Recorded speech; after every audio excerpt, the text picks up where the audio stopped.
From Old Drake, we are recording again today from our studios in the great Republic of Texas, Southern Command, as we like to call it. I want to take a minute today, and the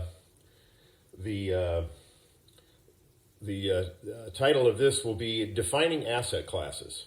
And maybe a better title would be, is cash trash, or is cash really an asset? And that might sound odd to you if you're not in our industry, but there's been a whole bunch of people for a long period of time that are very smart, and they're very academic, and how they approach things and how they approach the world, and they don't think cash is an asset class. Cash is trash, yada yada. Well, I've been doing this. My corporate finance professor had me help him do research on individual stocks in 1974. He managed the university's endowment portfolio, and I've been hooked on this business ever since. And I'm just a country boy. I don't have a bunch of fancy degrees from highfalutin,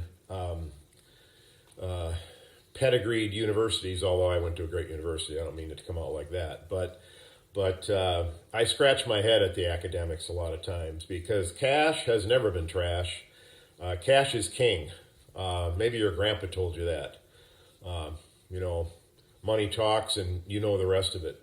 So especially this year in 2022, in fact, one of the people that I respect the most in our industry and revere is a guy by the name of Ray Dalio. He started and was a partner in the most successful hedge fund. I think they're the biggest, Bridgewater and Associates. But he even wrote a white paper this year that he no longer thinks cash is trash, and now it's an asset class. Gee, now that you can get 4.2% today or something like that, or close to 4% in a 2-year treasury, the closest thing to taking no risk.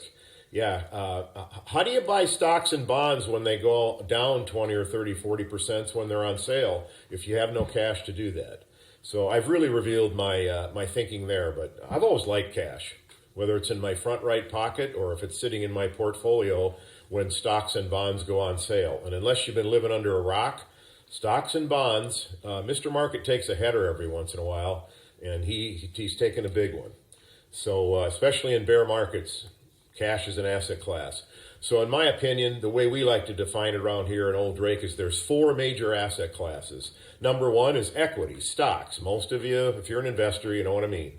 You buy public shares in a public company, and you're you owner of a piece of America. You own part of a corporation, and that stock is an asset. And stocks over long periods of time, how far do you want to go back? The S&P 500 has averaged somewhere between 8% a year and 12% a year, depending on if you want to go back to include the Great Depression or the last 40 or 50 years, or you pick your track record. And then there's fixed income, bonds. And traditionally, they've returned about half that, 4 or 5%, depending on how far you want to go back. And of course, the academics in the business schools, when I went to business school a couple generations ago, and since then, hey, the famed put all your money in either stocks or bonds, be fully invested all the time, don't have any cash, and sort of the magic formula is 60% equities, 40% stocks, the pension consulting portfolio, if you will. And it's done a good job for the most part over very long periods of time. Not so much lately. Kind of nothing worked in 2022.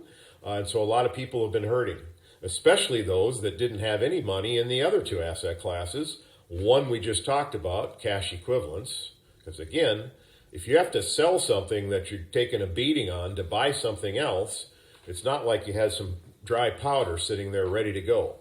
But the 4th asset class is alternative investments. And this is getting a lot of press, a lot of attention more and more, especially now in years like 2022, where cash and bonds both have had their head handed to them at different periods of time.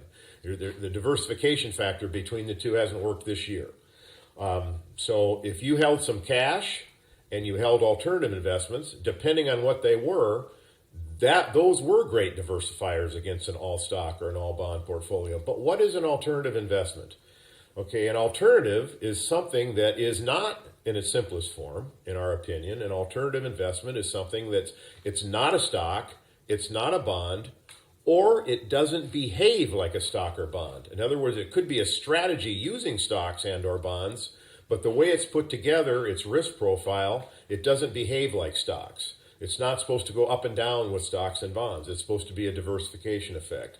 And the simplest form of those is, do you own a rental property? You know, a lot of people we talk to, clients of mine that I've worked with for years, they own 1 or 2 or 3 or 10 houses that they bought, and some do all the work themselves and fix it up, but they're in the rental property business. That's a classic value. Our favorite, my personal favorite, full disclosure, I have more money in alternatives than all these other 3 asset classes, full disclosure. And those of you that know me know I like farmland.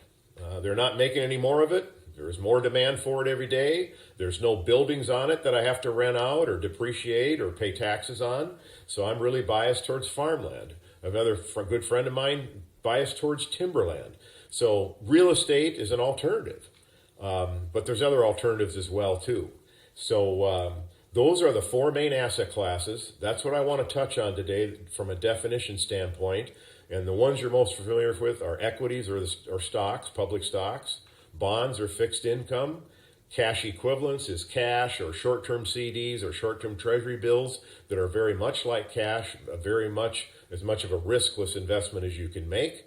And then finally, alternatives. And alternatives don't necessarily have to be considered something really aggressive and risky like a hedge fund. They can be something, frankly, that's more conservative. But it's not a stock, it's not a bond, or it doesn't behave like a stock or bond, and all forms of real estate fall into that category. Is the simplest one to understand. I hope this was helpful. We're defining the asset classes today. Once again, I hope it was helpful, and we look forward to coming to you again soon with hopefully what you find is 1 to 2 to 3 minute pithy, educational, common sense videos. Thank you.